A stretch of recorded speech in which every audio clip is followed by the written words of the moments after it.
Farmacología Clínica del Hospital General Universitario de Alicante. Le doy la bienvenida y esperemos que nos deleite con su presentación como lo han hecho los anteriores ponentes. Muchas gracias.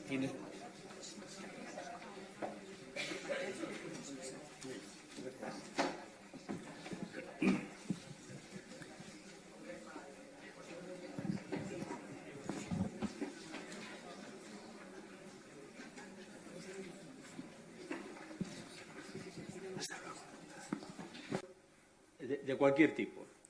El problema es que con paracetamol, en el borrador que hizo el grupo NICE británico, decía no hay que ofrecer el paracetamol a un paciente con artrosis, porque es muy poco eficaz y porque puede tener muchos efectos adversos. Es curioso que esto era en el borrador. Este es en el draft, el borrador. Cuando ha salido el documento definitivo, han quitado esto y han seguido poniendo el paracetamol. Muy bien. El argumento que tenían, los argumentos para llegar a esta conclusión, iban en la dirección que yo les estaba diciendo a ustedes. Se ha dicho antes que en el estudio Artroca se decía que ni con paracetamol ni con los antiinflamatorios no esteroideos no están a gusto. No entienden ustedes que eso les está ayudando a controlar su enfermedad. Así que puede ser verdad esto que yo estaba diciendo, que la mayor parte de ustedes esto no va a servir o va a servir muy poco.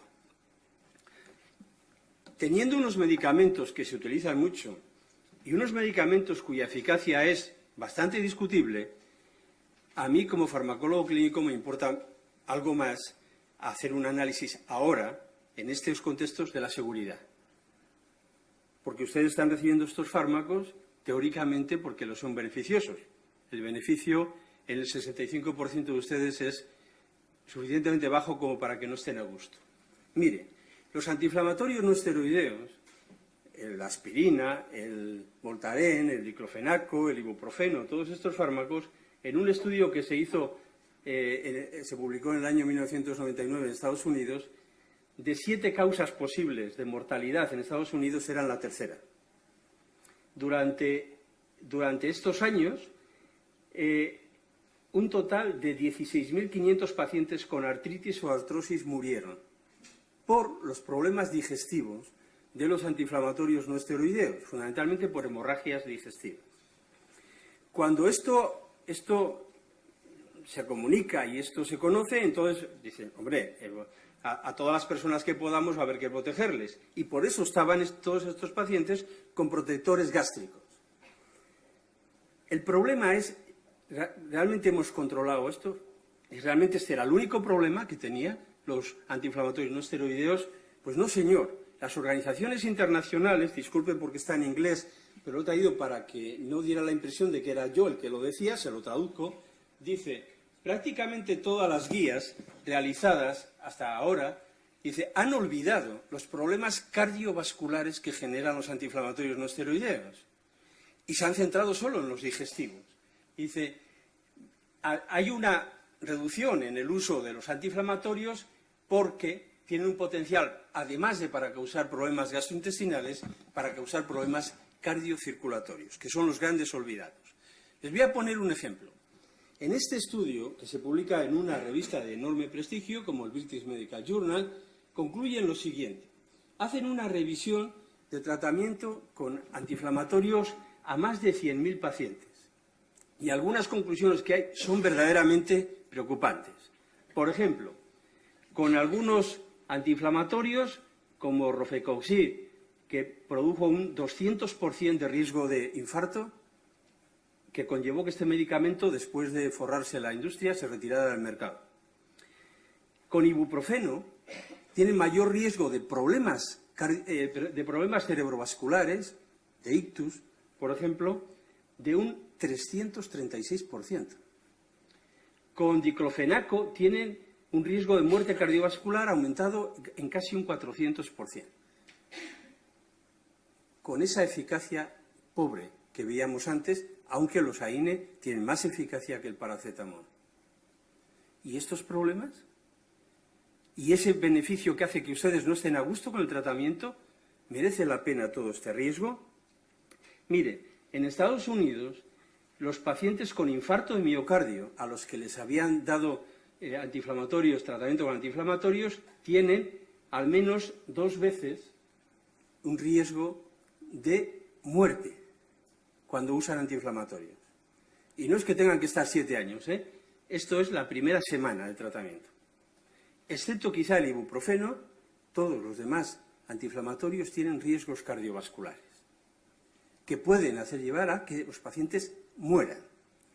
Y los pacientes que tienen, esos eran pacientes que tenían previamente, como dice aquí, pacientes con un infarto de miocardio previo. Los pacientes que han tenido antes insuficiencia cardíaca, pues tenemos que, se pueden hospitalizar, y fíjense ustedes que nuestro ibuprofeno, que es de los considerados más inocuos, pues aumenta un 40 o un 50% el riesgo de hospitalización por una insuficiencia cardíaca o riesgo de hospitalización por un infarto de miocardio. El ibuprofeno y los antiinflamatorios no esteroideos, digo el ibuprofeno porque es el que se considera más inocuo desde el punto de vista digestivo, tienen otro problema, y es que le pueden hacer que usted sea hipertenso. Fíjense ustedes, esto es un experimento, cuando se compara ibuprofeno con la pastilla sin ibuprofeno, pero igual que ella, que es el placebo, fíjense ustedes cómo la presión arterial de estas personas con placebo no llega a 140 y las personas con ibuprofeno son de 144. Este señor, siguiendo criterios muy estrictos, gracias a Dios no lo siguen los médicos, se podía considerar normotenso y este hipertenso. ¿Y quién le ha producido la hipertensión? El ibuprofeno. A mí este verano, por un problema que tuve, me trataron con ibuprofeno y me aposté con el cardiólogo de mi hospital, que es compañero de la facultad, a cuánto me subía la presión arterial.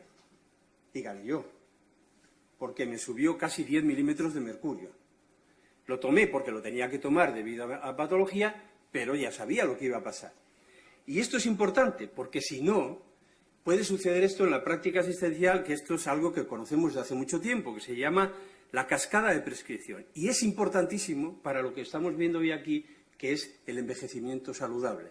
Porque usted puede ir al médico, por ejemplo, por una artrosis, y le administran un antiinflamatorio no esteroideo. Usted, al cabo de poco tiempo, tiene un problema con este fármaco, que es el aumento de presión arterial. Esto es de los libros, esto es tan común que sucede en los libros. ¿Y a usted qué pasa? Que le consideran hipertenso y le dan un tratamiento para la hipertensión arterial.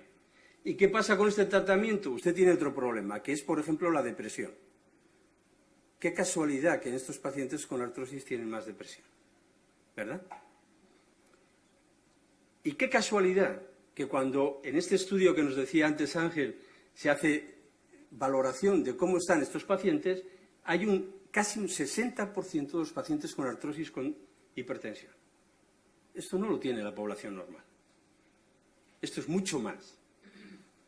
Serán los antiinflamatorios, pero independientemente de que lo sean, tenemos una población con artrosis y con hipertensión, infarto de miocardio, insuficiencia cardíaca, ictus, pacientes en los que los antiinflamatorios generan ese aumento de riesgo que hemos visto antes.